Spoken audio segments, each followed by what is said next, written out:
Do you know what's common between Oppo, Vivo, OnePlus, Realme and iQOO? Yes, they're all Chinese brands, but there's one more thing.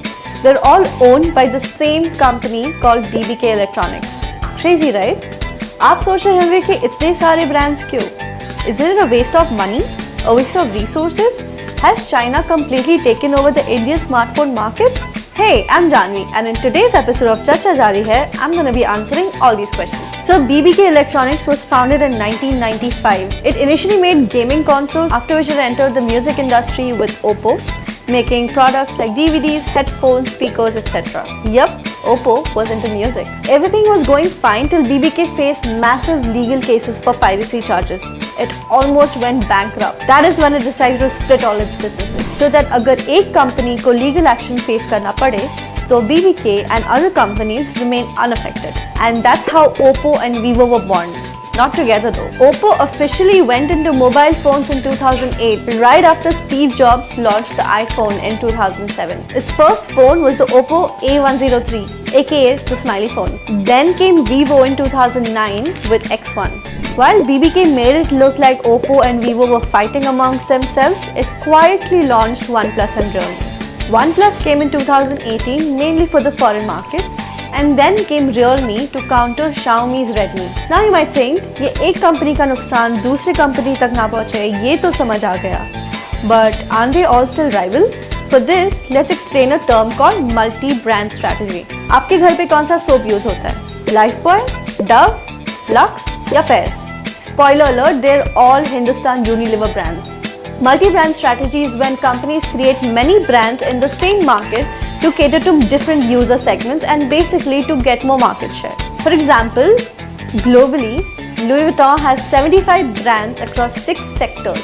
Multi-brand strategy worked perfectly for BBK. It gave them a market share of 44% in India. Each brand had a very distinct strategy. For example, Oppo and Vivo focused on push marketing. This means putting a lot of effort into pushing the product to the market. Oppo and Vivo did it all.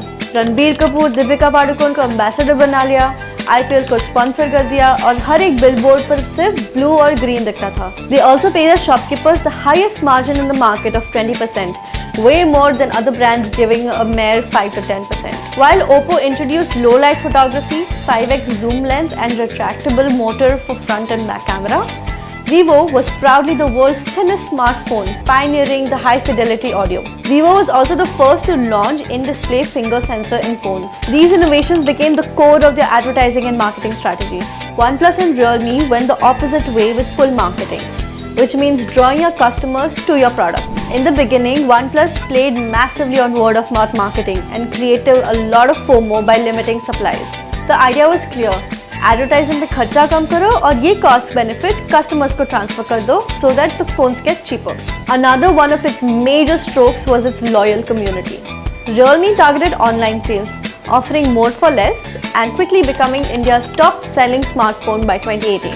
In fact, Realme hit a worldwide milestone of 50 million users in just 2 years after launching, making it the world's fastest-growing smartphone. BBK launched a 5th brand in 2019 called iQOO, but we're yet to see major waves being created there. All this resulted in BBK taking home a major chunk of the Indian smartphone market, which looks a little bit like this. If you take Chinese brands' total share, it comes up to 64%. South Korean brand Samsung occupies 17.1%. Infinix, which is a Hong Kong-based company, takes 3.1%, and then there's Apple with 6.4%. The entire market is consumed by foreign brands. Indian brands kahan hai? Back in 2013, there were 3 major players: Samsung, Micromax and Carbon. Yep, Indian brands were doing really well for themselves. Lava और Intex भी थे, but eventually everyone got wiped out. There are 3 main reasons why this happened. Number 1, we did not invest in innovation or manufacturing. A processor, the most vital component of a smartphone, takes time to produce, needs precision and cutting-edge capabilities. Guess who's mastered this process of making them? China. Number 2, we did not see the 4G wave coming. Reliance swept the country off its feet with 4G.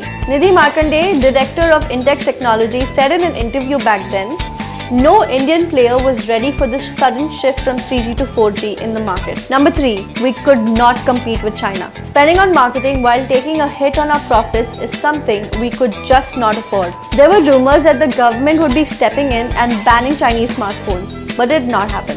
Unka market share is more than 60%. Even if we were to place this ban, there's just no way Indian brands have the capacity to replace them. Tarun Pathak, the research director of Counterpoint Research, says India has the expertise and skill when it comes to software development.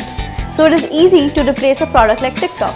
But for the smartphone industry, you need manufacturing infrastructure and access to raw materials like semiconductors, which India does not have.